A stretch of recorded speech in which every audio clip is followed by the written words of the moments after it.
Hello again, everybody. Welcome to our legislative forum for Senate District 11. We've got John Thorup, Holly Zychek, and Mandy Shivers. So thank you guys for coming and doing this one last time as we're getting very close to the primary. I wanted to give everybody one more chance to speak. Seneca Waugh was invited tonight, but she emailed me last night and said she wasn't able to make it. But anyway, we will move forward with our Republican candidates since there's no challenger to Seneca in the primary. So I'll start out by letting these guys introduce themselves and share with you what they want to share to begin with. We'll start with John. Thank you, everybody, for coming tonight. My name is John Thorpe. I've been a state trooper for 30 years. I was in the legislature in the Iowa House for 4. 3 of those years I was in leadership, and I've been out of the legislature for 4 years. The reason I'm running now is I'm interested in several things, including unfunded mandates. I'm sure we'll get into that as the evening goes on, and of course some public safety issues based on probably my background as a state trooper. Hello, my name is Holly Zychek, and I have a little bit more to say, so if you need to cut me off, you go ahead. I think it's under 3 minutes though, that's usually kind of the time limit. But I'm really appreciative of everybody being here because when people take the time out of their day to engage and be a part of the civic process, that means you care, and you care enough to research who you're going to vote for and be engaged in that, and I really appreciate that. But as you know, candidate for State Senate District 11. In a nutshell, I would just describe myself as a very hardworking, conservative, Christian constitutionalist, and I'm a patriot who's in love with the United States, the greatest country in the world. I also want to say that I respect and admire all of my opponents. I think both of these two people here are really great people and they're doing great things. So I just want to say that. I'm very familiar with the majority of our district. I've enjoyed learning a lot about Marion County and Knoxville during this journey. I've listened to county-wide concerns involving sinkholes and historic underground mining.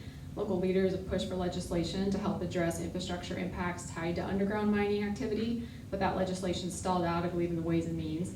This is something I plan to tackle immediately as an important issue. I've learned about law enforcement concerns with state unfunded mandates, as John said, making their jobs much more difficult and costly, as well as mental health concerns and a lack of resources and facilities equipped to help the individuals in this area.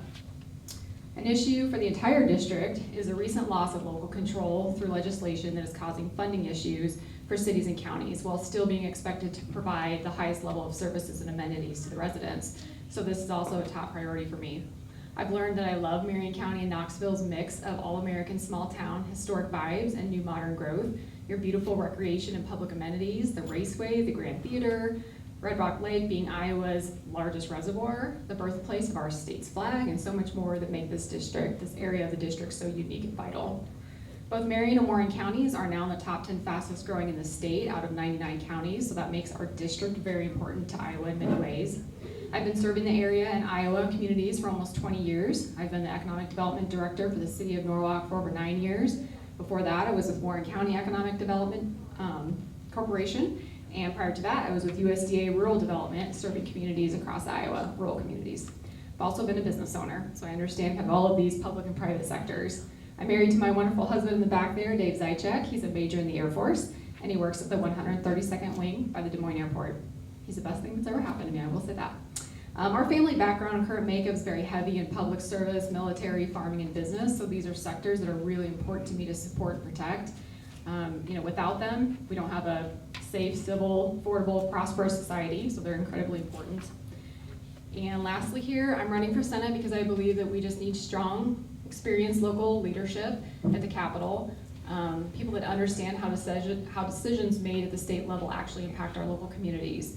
And I bring a lot of experience in the public and private sectors and supporting businesses and growing our economy. So I just want to say that I would be honored to have your vote and to earn your trust and serve you if elected as state senator. Thank you. Hi, I'm Mandy. Sorry about that. I'm Mandy Shivers. I also am running for Senate here in the district as a Republican. So I have been volunteering as a lobbyist at the Capitol for the last 6 years, about 3 days a week, and I have been spending my time working legislation. I have written and co-written multiple bills with our legislators that are currently in the House and Senate. A lot of the work that I've been doing has been to protect sex traffic survivors. My husband and I also regeneratively homestead. We live here between Pleasantville and Knoxville, and he does row crops up in Carlisle. So we have worked a lot of the agriculture legislation, we've worked a lot of human trafficking, we've done foster care for teen moms for 16 years, so we've worked foster legislation, parental rights. I've been asked to be the speaker on multiple challenging bills, including defining what a woman is in Iowa's Constitution. And through these experiences, I've just been able to build a lot of relationships with our current legislators. Last year, when it became apparent that Senator Garrett was going to be retiring, then Representatives Bowden and Representative Spett, both are very good friends, we began the conversations, including Senator Garrett, and asking, hey, what do we think that this looks like in this coming year? Through those conversations, we decided it was time not just to continue lobbying for the vote, but to actually become the vote here in the district. So I stepped in to run. That was in November. I put my name on the ballot. So I've been campaigning since, though we've taken the last year really just to be growing. I've been meeting with every city council leader, mayor, chief of police, sheriff, and fire chief that is willing to meet. They've all had invitations. I've been spending the last year really just building the relationships across the grassroots level, because you cannot run a district, you cannot be asked to represent the vote when you don't know the constituents that are there. And so really getting down and building those relationships, so when in the Capitol, they can just give a call and reach out and know face to face who we're talking to all the time. So that's really why I stepped in. I guess I should mention, my husband and I have been married for 20 years this year. We've got 4 teenagers. We've done public school, private school, and homeschool. Currently, we are homeschooling our crew. So. Thank you all. And I don't plan to ask many questions myself tonight. I just want to come around and get the questions from you. Just raise your hand. But I do have one question that was kind of a big topic when we did a forum last week in Pella. How would you address the small fire department / ambulance crisis? How would you get those funded and make sure that we have ambulance service available to anyone, even in rural areas? We'll start with Holly. Sure, yes, that's a good question. I've been working with local governments for a long time, so I understand how taxes work and how funding departments work within cities and counties. So really the only way to fund it locally is through growth, through especially commercial growth. Commercial properties are taxed at 90% of their value, whereas residential properties, I think, are at about 45% now. So as you have new businesses come in and healthy, proper growth, that's what funds those departments. And so it is really important to have that tax base there and have that balance. That's how I would try to do it locally first, because if you depend on state or federal government, then you also lose control of your own community and the ability to do the things you know are the right way to do it within your community, in your department. So I would start there. Okay, Mandy, please. Yeah, I think that we need to look at a little different income revenue sources for that. We are continuing to try to pull everything from property taxes, and so home ownership is really being penalized through this. We are expected to float the bill, whether renters or homeowners, and so we need to address that a little bit. Also, the emergency services need to be exempt from the property tax bills while we figure this all out. I know that there are some small town, like you mentioned, some small town fire and EMS, and they're really, really struggling. They have not been able to incorporate in with some of the larger cities around them. And so I know, for example, on the opposite side of the district, we have New Virginia, and they just have a volunteer crew. They do not have any paid staff down there, and that has created a lot of challenges in that very small community, in an older community, not to be able to have a consistent ambulance service there. And the fact that those property tax bills that were passed through last year really hurt them quite a bit in that. So working through that, yeah, I think that's about where we can go for the small town ones.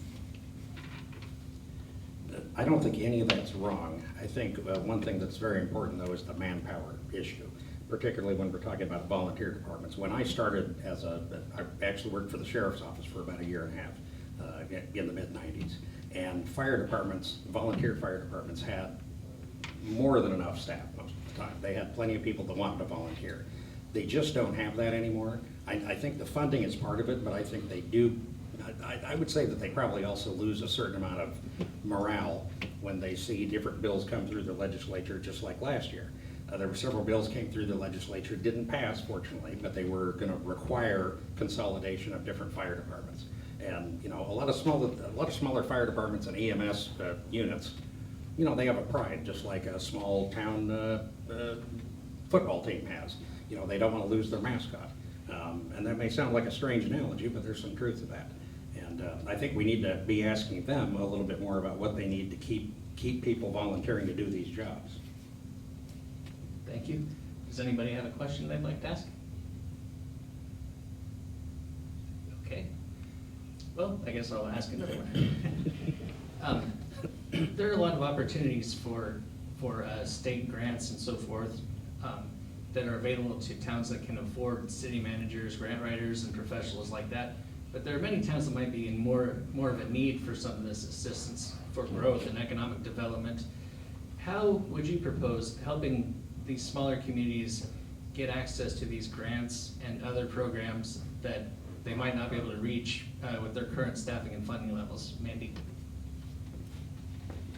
Yeah, many of our small towns run entirely on volunteers, and so asking one person or the mayor, who may or may not be getting paid, to also be a grant writer, to also be a city planner, to all do things is pretty unrealistic.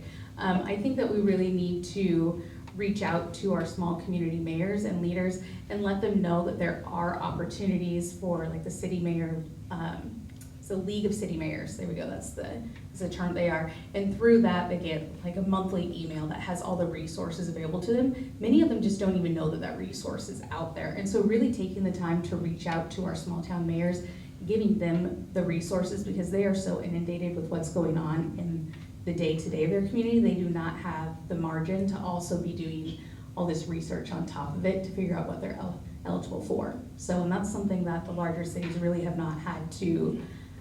There's very, very different needs in our district between our larger cities and our small ones, and so we really need to make sure that we are giving those small towns what they need as well.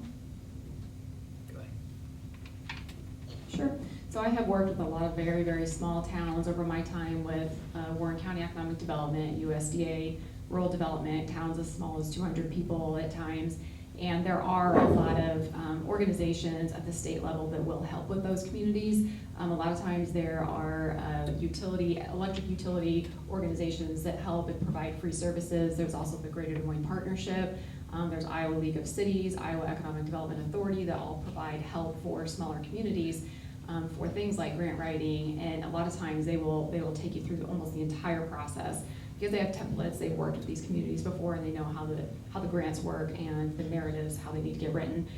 So there are a lot of opportunities out there, and it's really just connecting them to those. But generally speaking, through the county, the county supervisors, and then sometimes there are county-wide nonprofit economic development organizations. Like in Warren County, there is one. I know Marion County has one. So through those organizations, a lot of times they'll take on a lot of that work for the smaller communities. I'd say another thing would be communication and being vigilant about communication. In my time in the legislature, that's when COVID happened. That almost sounded like because I was in the legislature, that's why COVID happened. I should describe that a little bit better.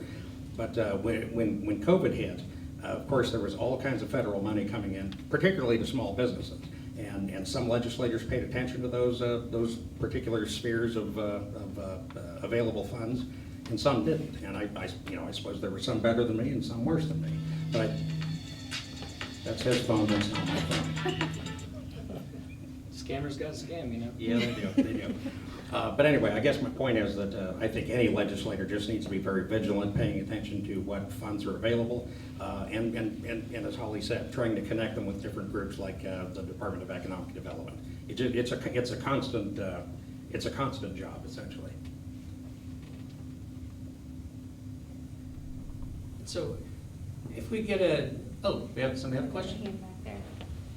I didn't see who. She was behind the pillar. There we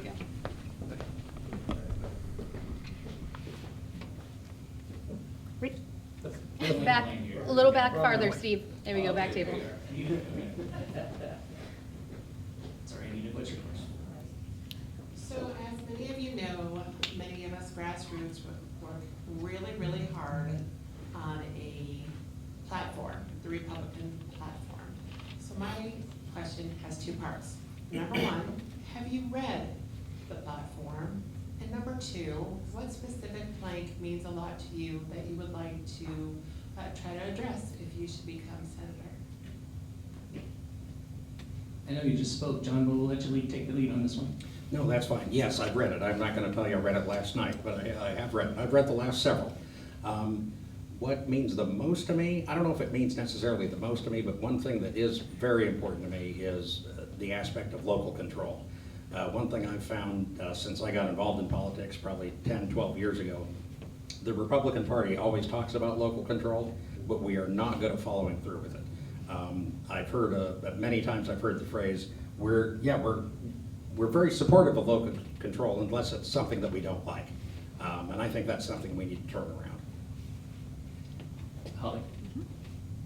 So I've not read the platform that you're talking about, but what I can tell you is I know as a conservative and a fundamental constitutionalist, I believe as conservative Republicans, we all have the same fundamental values and beliefs. Where we splinter off a lot of times, which is unfortunate, is in the details and sometimes semantics. A bill, a property tax bill, piece of legislation will have a couple of varying pieces and it will really splinter us as Republicans off. And I think that's unfortunate because I think, as we all know, Democrats stick together no matter what happens. So I wish we could do that a little bit better. With that being said, the things that are important to me that I have found around the district and working with communities, with businesses, local governments, police departments, fire departments, parks and rec, all the departments that serve the public every single day, the things that I hear all the time, like everybody, is property tax reform. And as John mentioned, we attack that every year. There's always some version of property tax reform, and it always comes out not exactly addressing the situation. So I believe it needs to be addressed from the root of it, which is the state mandating how counties do property values and how they assess. That's really where that cost comes into taxpayers, because when you go around, you ask local governments how they tax, they've all lowered their levies. They are working with less. Police departments are cutting staff. We have cuts happening everywhere, but people still do not feel that change in their property tax bill, and it's because it's being addressed, I believe, from the wrong side. The other things that are important is supporting our local businesses, because honestly, without our local businesses, we don't have communities. We do function, communities function off of property taxes. So yes, I absolutely believe we need to lower that. We need to find ways that, you know, services and everything that's paid for throughout the city is not directly tied to your property. I don't like paying it either, and it feels like you never then own your property. But we have to figure out then, how do your services get paid for? Are we feeing everything? Are we assessing people directly? Nobody wants to be charged a bill if a police officer has to come to your house or an ambulance has to come. So we have to find ways to fund that, whether it's a gas tax or local option sales tax. There's other ways to do it, but it's a complex situation. So that's a priority, absolutely number one. Everybody's feeling that and they need relief in it. So supporting our small businesses, supporting our local governments, let them decide how things need to be done in their communities. Because constitutionally, that is how America was put together. It's supposed to be small government. And there's a need for federal government, there's a need for state government, and then there's a need for local. But they really should overlap as little as possible. Because in our communities, we know how to run our communities. And one size does not fit all across the board with legislation. So I would say, like John said, local control is a big deal. I know how to address it because I work in it directly, and I know how to work property taxes, I know how TIP works, and I know how funding city budgets works. So those are all really important issues right now for me. Okay, Mandy. I'm wondering if Anita has a follow-up question, because none of that's in the Republican platform. Correct. I mean, you gave me a lot of information, but nothing that pertains to what the grassroots, what has he done and how good.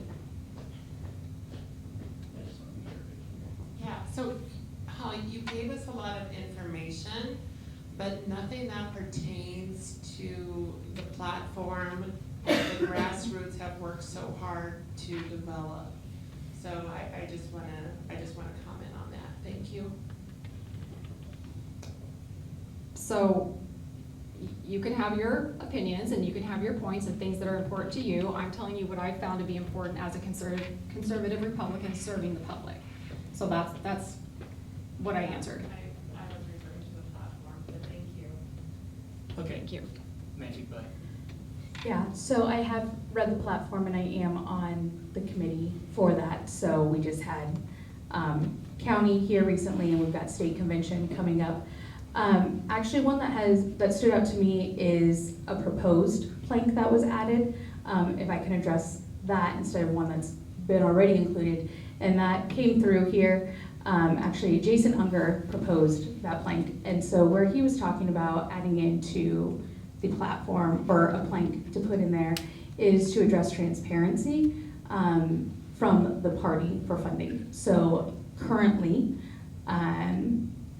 the Republican Party, there's a real lack of transparency in where the funding is coming through.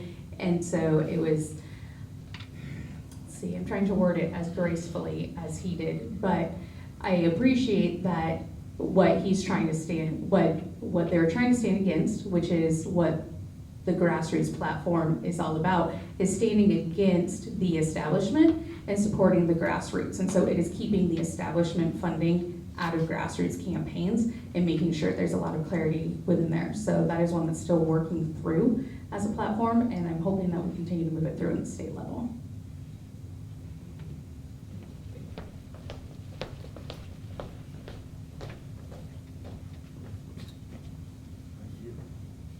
My name's John Holden from Marion County. And I think the governor's just signed a law on water quality. That he wants some money to improving it. Most of that money, I think, went to treatment rather than prevention. I'm not sure I'm right about that. But, what do you think about that? Should we be putting money into treatment or prevention of pollutants in the first place? I think that the best approach is always to be proactive. So I think that we need to be working on addressing the water quality and not just treating the problem, but we need to get to the root causes. I know that there has been a lot, you're right, that was just signed, and it is mostly for treatment. It is not about being proactive. So some bills that I worked this last year are to put in, I really apologize, waterway strips, so buffer strips around some of the crops to keep some of that runoff from going in. My husband and I, we regeneratively farm, and so everything on our property is very holistically done. Water quality has been a huge issue to us. Currently, today in Norwalk, they're already putting in water quality concerns and recommending that due to water issues that people voluntarily start reducing their usage. Some things that we really need to address is what in our district is consuming our water, is lowering our table, and is concentrating our nitrate levels. I think that we also need to create more opportunities for our farmers to get creative. We've put a lot of legislation in place that keeps them from being able to be creative in how they're farming. So there's a lot of monopoly that's putting a lot of pesticides and the nitrates and everything onto our crops, and we have really not allowed them to get creative in different forms of farming. So with whether that be through encouraging cover crops, things like that, to bring back in our land quality. So we're putting less pollutants on it, but we also then need some buffer strips to make sure that we are really protecting our waterways. Holly, please. I think legislation needs to address both directions, starting with the treatment, because that's immediate, so that's, people are being affected by it as it exists now, and so the treatment needs to happen. I work with Central Iowa Waterworks and Des Moines Waterworks, and I understand kind of where these issues are coming from and how hard it is to treat. They can't treat the water fast enough to get it out, and that's why there's conservation efforts in place for some of these cities right now. And you know, we find that the heaviest users, other than of course agricultural chemicals and the water that comes from the agricultural land, is lawn irrigators. So we find a lot, and there's also a lot of chemicals that happen with just regular lawn irrigating, and they use a lot of water through that. So I think that legislation needs to address both ends of that, and the prevention, absolutely, because we can see how this is connecting to our cancer rates, and that it cannot be something that's kicked down the road. I think it needs to be addressed immediately, and working with professionals in health industry, chemicals, agricultural, and our water treatment facilities who actually have to do the work. Holt, you started like with the Corps in the early 80s, is that right? Ballpark? In the 80s. Oh, 80s, okay. And I think, if I understand correctly, I think it was like around 1985 that we started, well, not we, but the U.S. Corps started actually tracking nitrates and phosphate levels in along the Des Moines River. That's my understanding. I don't know if that's right or not. I'm actually, I don't know if this answer is gonna make you happy or not, probably not, but I'm just excited that even though those numbers have been going up since 1985, and they're finally getting to the point where they're above 10 parts per million or milligrams or whatever it is, I'm not a chemist, I'm glad that we're actually doing something about it right now. When I was in the legislature, there were many people that were trying to get something done. We're actually getting a little bit done now, and unfortunately, we're moving the needle a little bit, not as fast as we should. But I guess to answer your question, I think we need to be doing all of these things. And even if we did just need to do one or the other before the other, that's not very realistic when it comes to trying to get the funding. The appropriations process can be a real nightmare trying to get enough votes just to get money for anything. So I would say I'm pretty happy that we're at least getting started on some of this stuff. Anybody want to take the next question?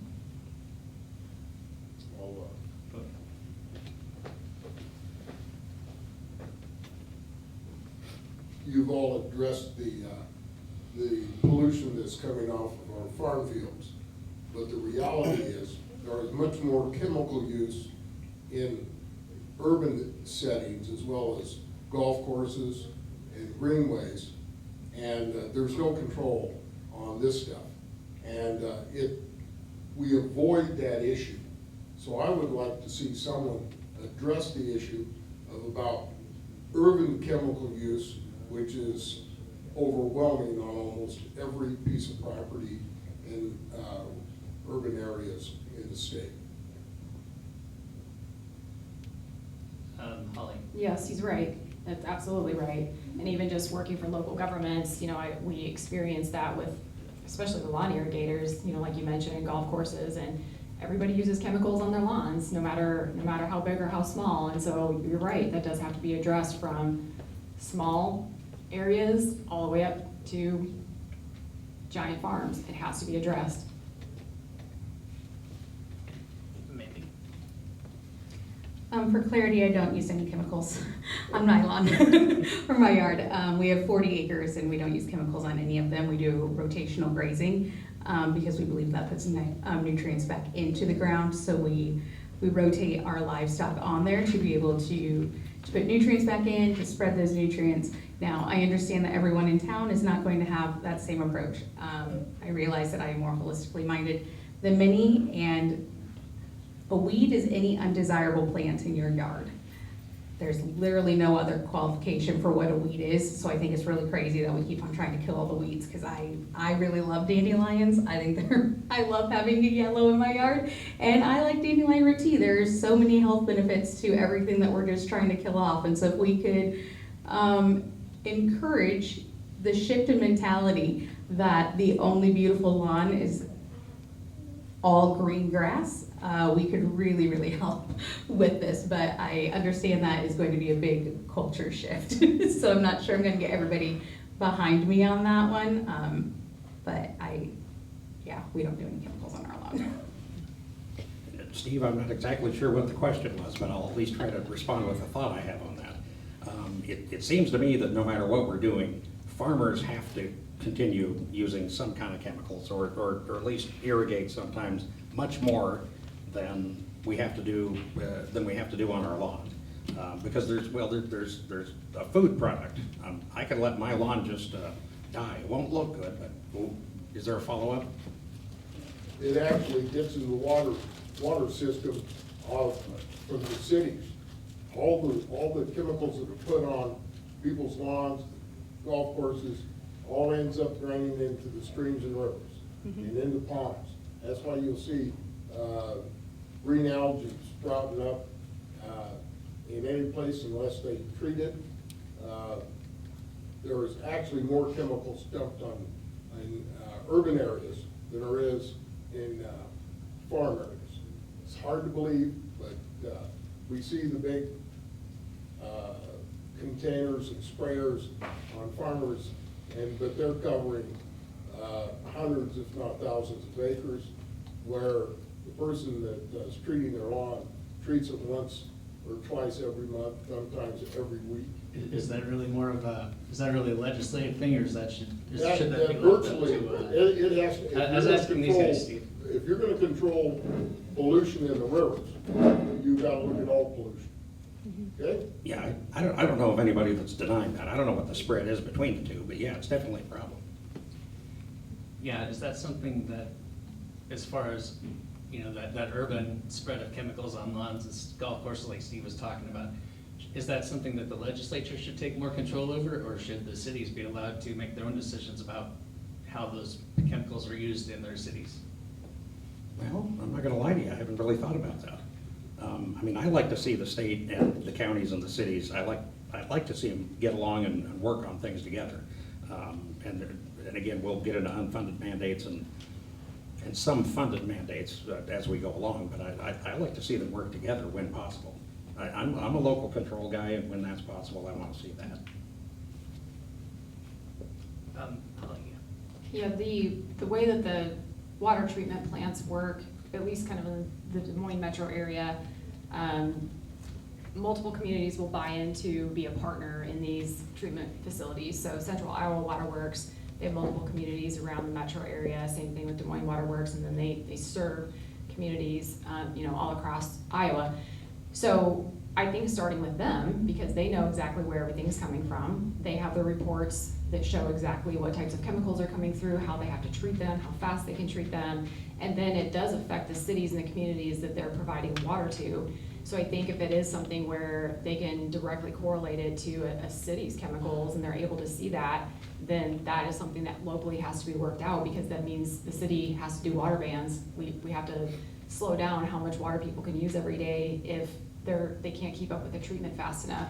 But overwhelmingly, what we have been given by these treatment facilities is that it's coming downstream from agricultural land, is what they relate to us. And so it takes time to get that treated and back out to the communities. I have no doubt that it's being contributed across the board from everyone using chemicals, but I think it has to start at that local level in the treatment facilities. Okay, Mandy, do you have any more thoughts on that? Yeah, so I think what I'm hearing from Steve is the lack of consistency, and that farmers have regulations, but the cities do not. And so if we're having quality issues, it should be across the board, not just, hey, the farmers have all the mandates, but everyone else gets off without any, like the farmers are being asked to carry the burden of keeping the water clean, instead of spreading it across every individual in the state. I had a couple friends that are podcasters and do some social things in Norwalk today, and they tested their water privately, and the nitrates in their water were over 50 parts per million, which the recommended level is under 10. So that's really, really high. That would be kind of a challenge to argue that that's all farm runoff when they live very much in the city. So I would align with, hey, we probably need to address this as a whole and not just put all the blame on the farmers for this one. We probably need to, as a state, be looking at really carrying the water quality burden equally and not just continue to put more and more mandates on small farmers or large farmers, but any of the farmers, and just say, nope, all this is your fault. We're not going to have anyone else take any responsibility, and they get to dump as much as they want to into the waterways. So I'll stick with Mandy for this question, since you haven't started a question in a while. I'm sorry about that. Should we get a Democrat governor, how would that change the way you govern in the legislature, or will it at all? Or will you just continue to represent the people the same either way, or will the party of the governor change at all, change your view? My job is not to work for the governor, but to work for the district. So that doesn't change at all. I'm still representing the people of District 11, so all of Warren County and Knoxville. That is where my allegiance needs to stick to, and that's how I'm going to work legislation. John? Yeah, I don't think it would change the way I represent the district. I have found that there are, this will not be a surprise to anybody, but I've discovered, particularly being in the legislature, that there are, and I never really put a number to it, I'm gonna say maybe 10% or less of the 150 legislators are just rank partisan. It has to go a certain way no matter what. So if you're specifically referring to a Democratic governor, I would say that it's gonna require, I don't want to say more kid gloves, but it's going to require more convincing to get a lot of things done, whether it be a Republican bill or a bipartisan bill. Holly? I think if the party changes for the governor, it will change things for the state. So senators, representatives that represent their districts will have to continue working very hard for the district, for the voters, but things will change and it will probably provide more challenges in terms of getting policies and legislation through that are important to conservatives.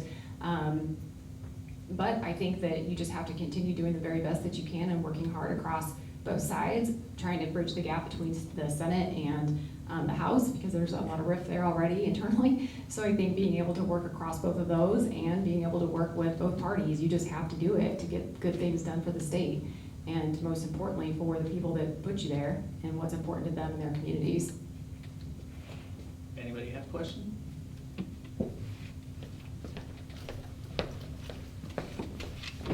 As you go around and travel around the districts and your areas, what are the most common questions you're hearing in the cafes? And what are the people's biggest concerns? Start with Holly on that one.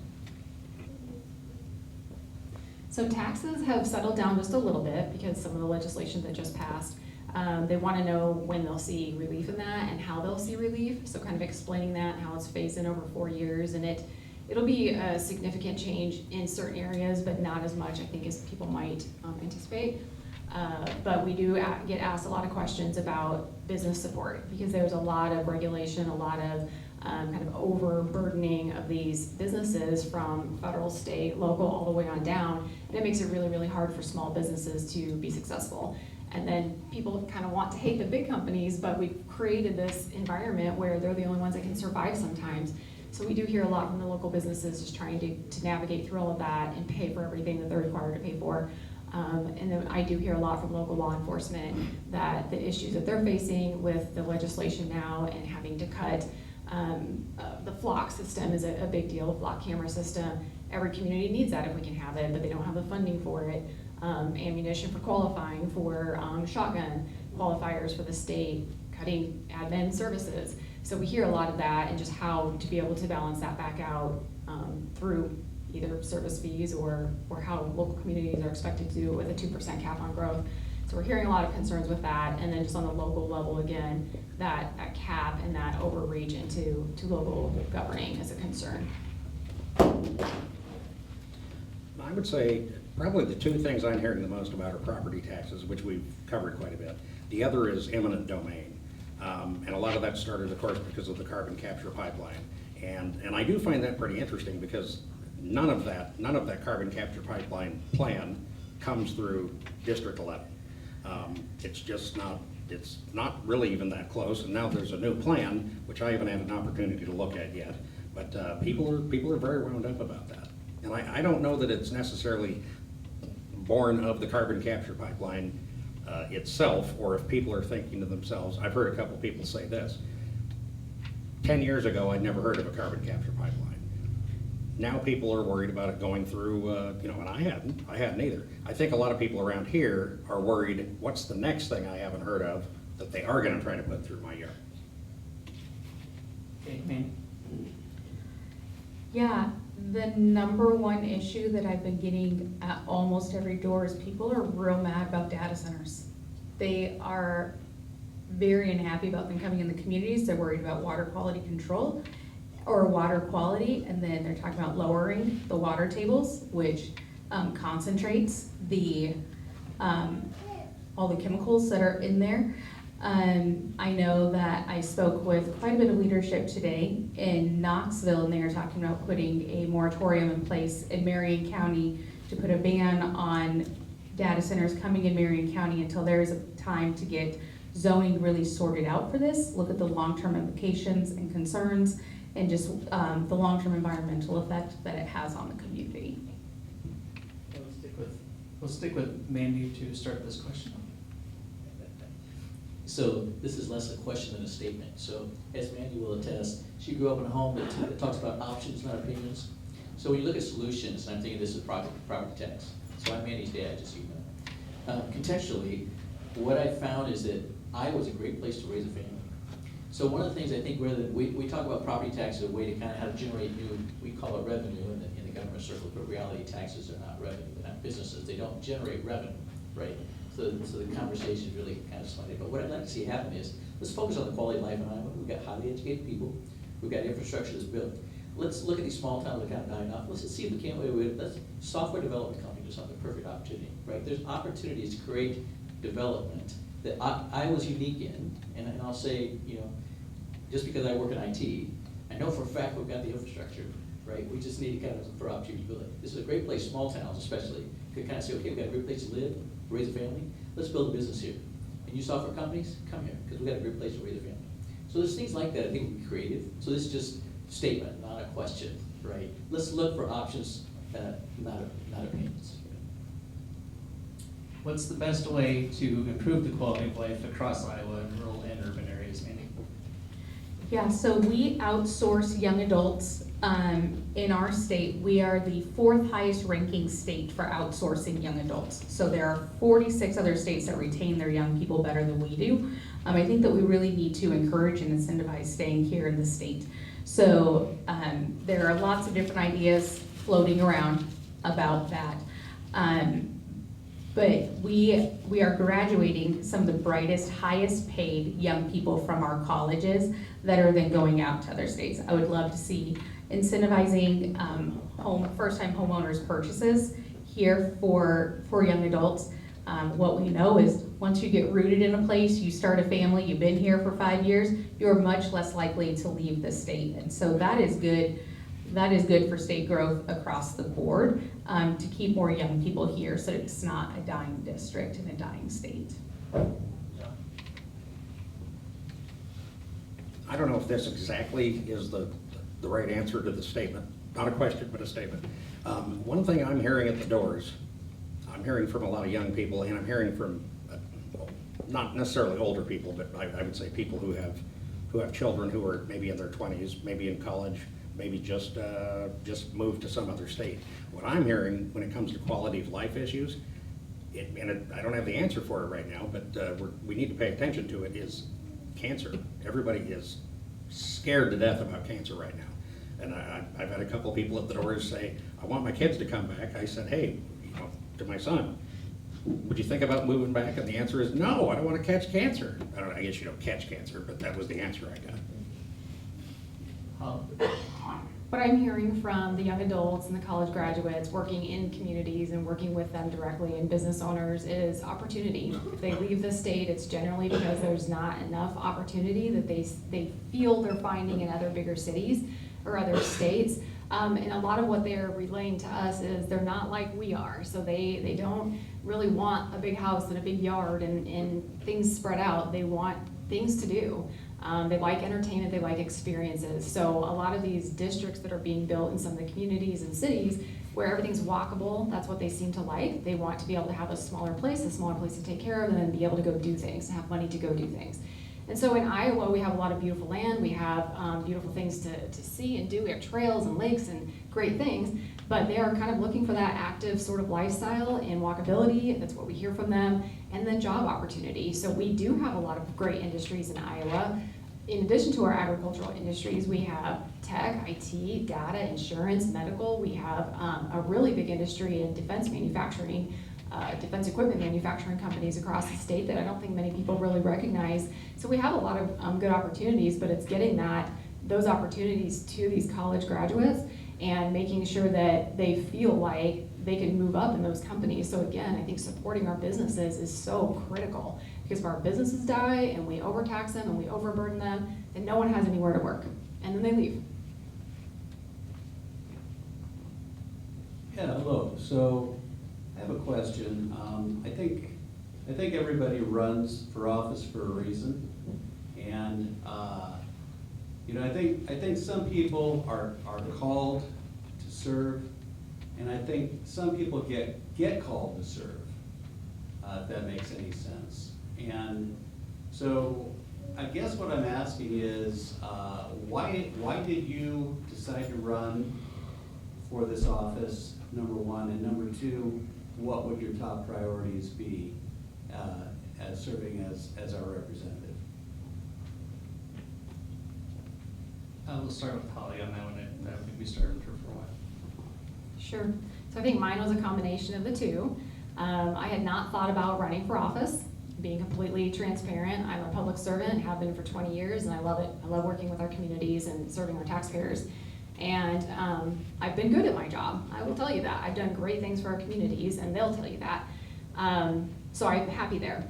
And I never thought about being a politician. I think it gets icky, it gets gross, people get mean to each other, they lie about you, they libel you, they slander you, and they harass you. But if good men do nothing, evil flourishes. So you have to step up sometimes.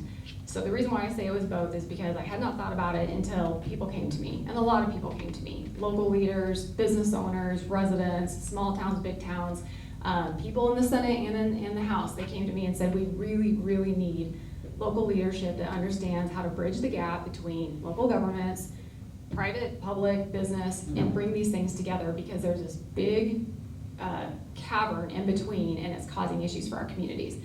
And so I went home, talked to my husband, and we prayed about it and felt like it was the right thing to do. So at that point, I felt it was also a calling, and decided to step up and take the heat and serve and continue serving my public in a different way. My priorities, if I'm elected, will be to listen to my people, and I have been talking to and listening to people. I entered the race last, but I have faith in our taxpayers and our residents and our voters that they make wise decisions. I don't think that they pick candidates based on when they announce. I think they pick candidates on who can best represent their needs and what's going on in their lives and their communities. So my goals will be listening to my communities as I have been and addressing, again, this local control issue, because if we let go of everything that we have worked hard for in our communities and we let state and federal governments control that, we're owned by them, and we have no say in things, and things will get more expensive. That's collectively the answer on that. When you involve too much government, it gets expensive. So that's number one, shrinking, bloat, government waste. There's a lot of it. I know they've been working on that from the federal on down. It's going to take a long time because it's so deep, but working on just reducing that government waste, supporting our local businesses, law enforcement, public safety, getting our education systems back to high quality and fundamental education, and keeping the government out of it and keeping it into the local communities. And healthcare, that's a huge deal. I've experienced cancer in my family. It's horrible, ruins lives, ruins families, and I think that that needs to be addressed probably first, because we can't keep pushing that down the road. Mandy, please. Yeah, thanks for the question. Like I stated in my introduction, I've been volunteering at the Capitol, working legislation for over 6 years, and that has been out of heart passion of, you can send emails, you can make phone calls, but when you show up and you get to know our legislators face to face and you build those relationships is how you get things done. And so the best way that I could be an advocate was to show up to get it done. So when we began having the conversations with leadership of where we, just seeing the shifting happening, it's an election year, we've got the governor's races, everyone's kind of moving around in the House and Senate, and so I was asked by the voters, by the grassroots. So if you look at my donations, I don't have any establishment backing, because my role is not to speak for the establishment, but to speak for the voters. And so I have hundreds of voters behind my campaign. And so when I was asked by the people of the community to step in and run, it was time to do that. My husband and I spent a lot of time in prayer about it as well. We sought some ministry leadership, and we said, Mandy, you've been fighting for the vote for the last 6 years. It's about time you became the vote. So that was when I stepped in. As far as priorities, I have been very people-focused in my priorities. That is what has gotten me to show up the most. I know that everyone's very upset about property taxes and the other things. But we have incredible government overreach, and we need to step back from that. We need to let the communities control what's going on. The government's job is to set parameters, but not to micromanage. But we have lost a lot of parental control. We have lost a lot of medical freedoms. We have terrible cancer rates, water quality issues. I've worked with sex traffic survivors for years. Our legislation to protect survivors in our state is terrible. We have lots of feel-good legislation. We do not have legislation with teeth. And so we need to really be fighting for the most vulnerable in our community. And so that is really where my heart passion lies, is to stand for the vulnerable, and to represent the people of the district well.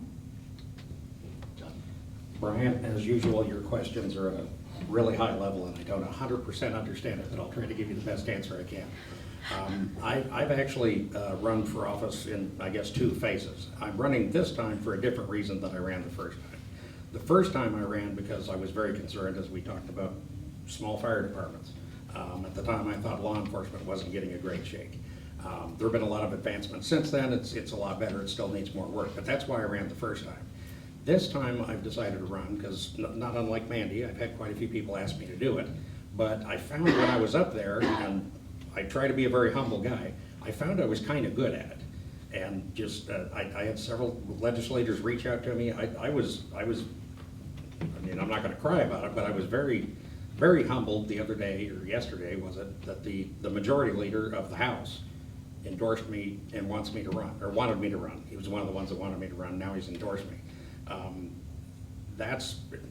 don't know if that's any testament that I'm pretty good at it, but I asked him, why do you want me to do that? And he said, you can get things done and not, I guess I won't use the language he used, but, and not upset everybody. You don't tend to upset anybody on the other side of the aisle. You don't upset a whole lot of people on our side of the aisle. You can generally get some stuff done and walk away and go have a beer or go have lunch or something like that. And I thought, well, if I have any skills at all that I can give back to the people, I'm gonna do that. Oh, as far as priorities go, I suppose I have many priorities. If I had to pick one that we haven't talked about yet, it would be child pornography. It just flummoxes me how many actual physical locations we know, actual addresses that we know that it's being uploaded or downloaded, and we don't have the manpower to go work on it. I mean, this is actual children being raped, being all kinds of horrible things, and we don't have enough manpower to go do it. I suppose if I had to pick one priority that we haven't talked about, that would be it.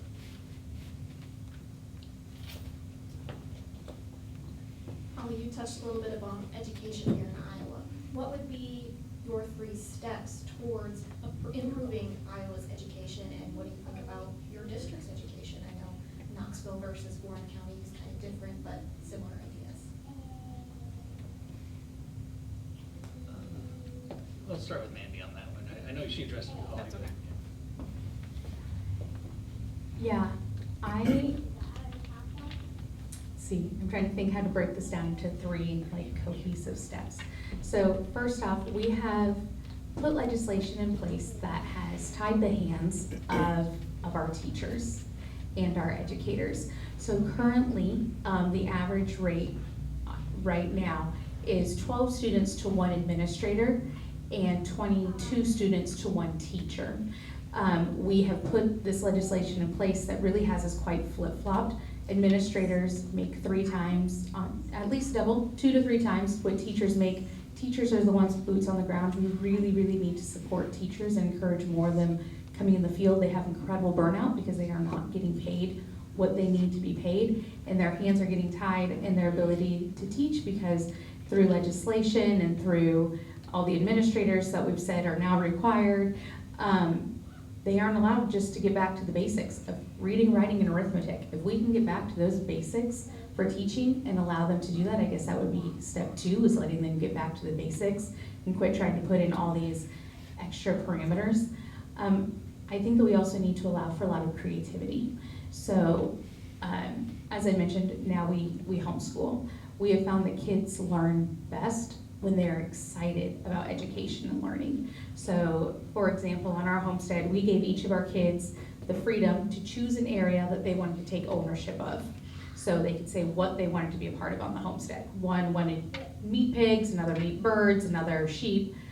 And then we said, okay, cool. Now you need to go out and you need to research. You need to present to me a budget. You need to outline up all the math. You need to research breeds, heritage. You need to be able to do a business presentation to me. So it needs to be able to do You need to be able to write, you need to be able to present it, you need to be able to have a Canva layout, I need it to be a X number of pages, etc.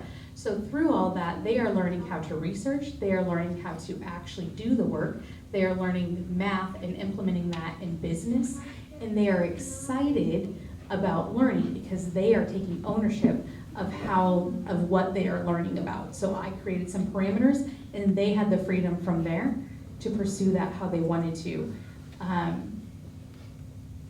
I have for my high school students, I have multiple college level academic children in my home.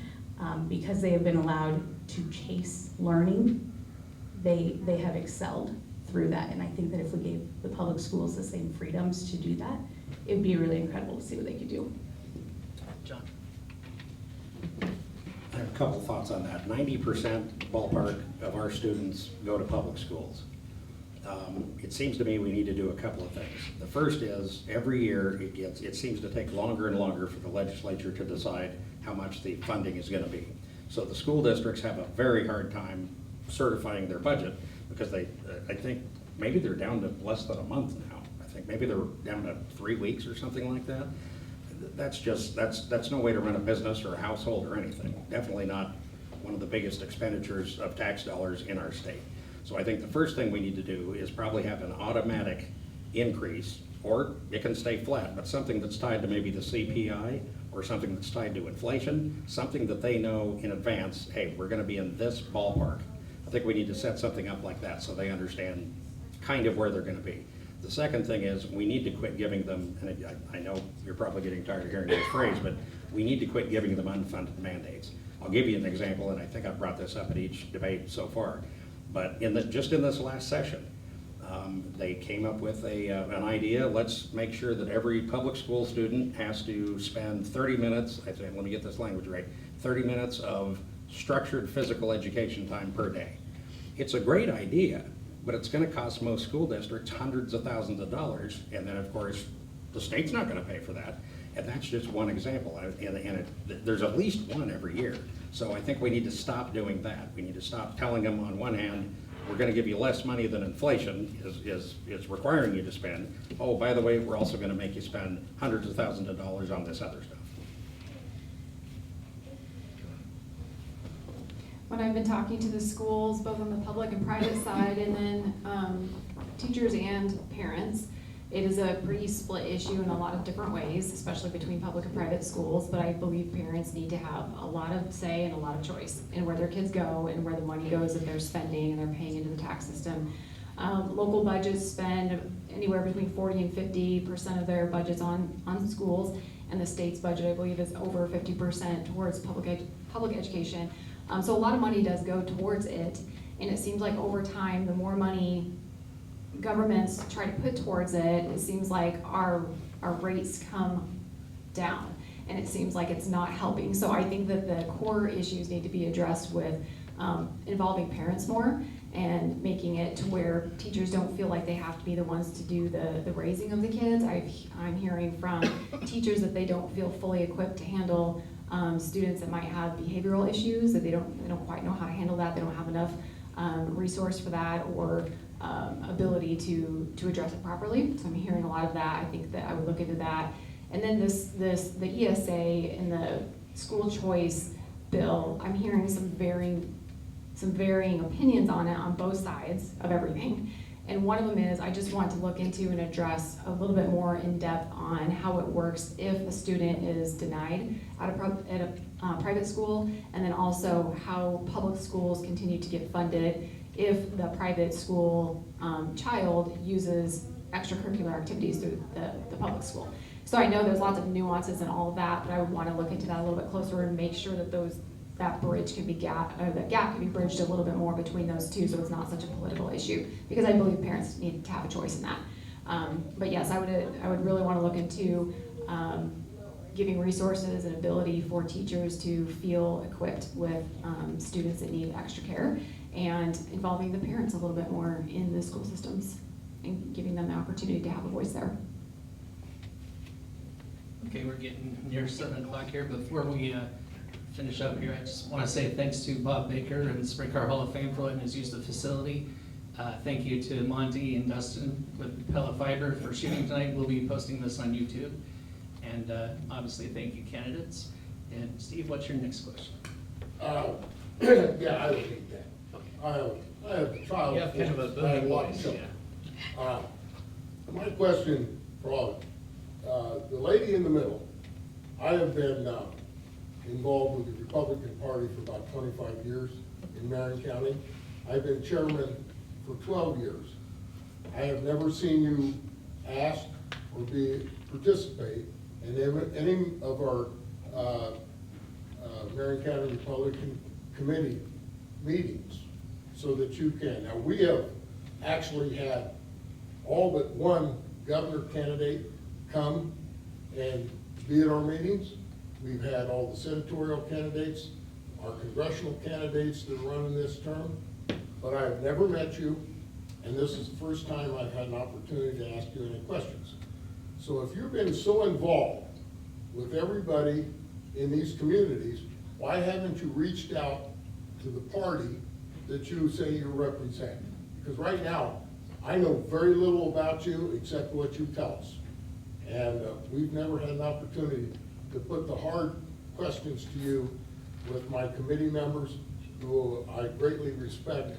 They make sure everybody, and the two other people actually belong on our committee, and they do a very good job of representing themselves as well as our committee. Thank you. Yes, I'm glad that you asked that question. So I've been in this candidate's race for about 2 months now, so it's a pretty short turnaround. And I will just tell you that first, I hope you understand I'm a human being.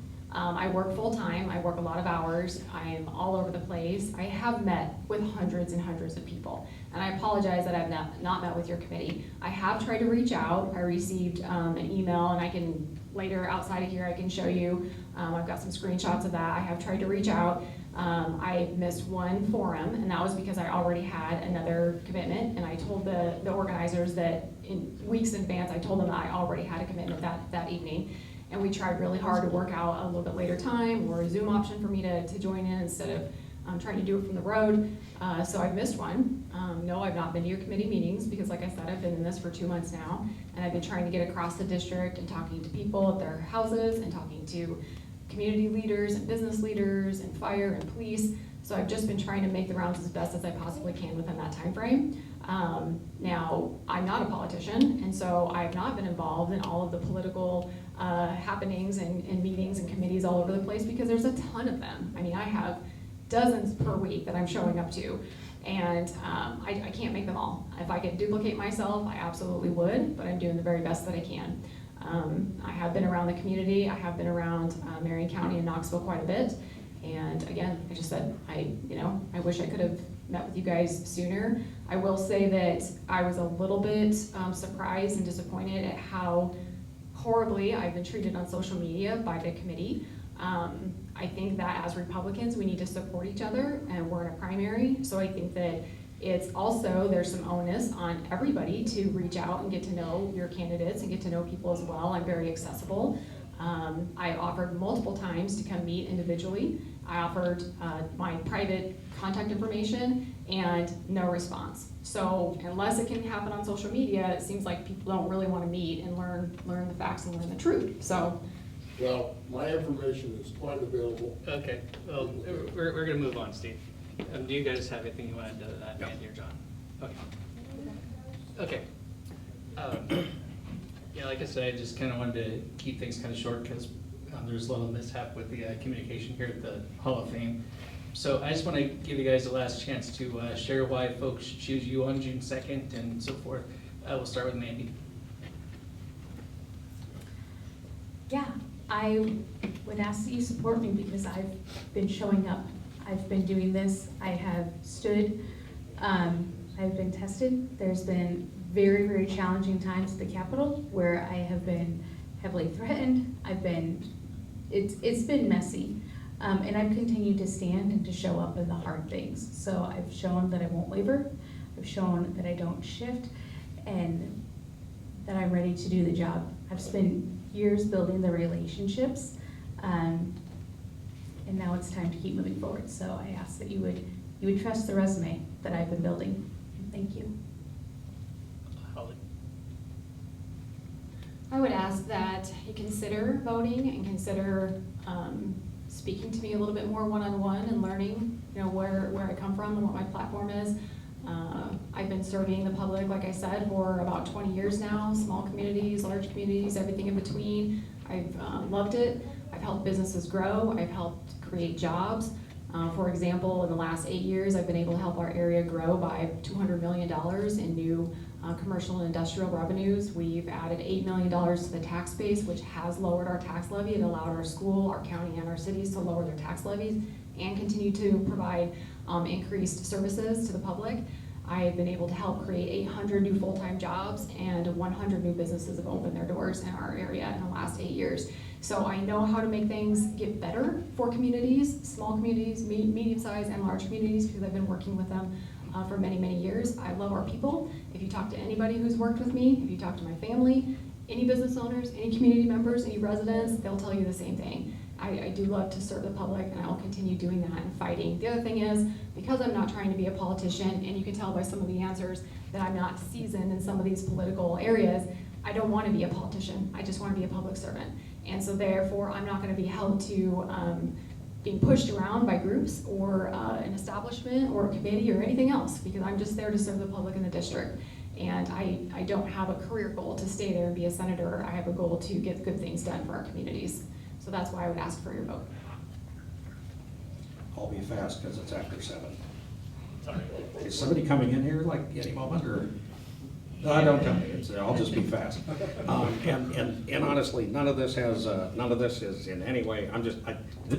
The worst part about being a politician or running for office to me is the part where you have to say, look how great I am. So I'm not comfortable having this kind of giving this kind of an answer. But I do want to say, none of this has anything in any way to be negative against my 2 opponents. I think either of my opponents would do a fine job up there.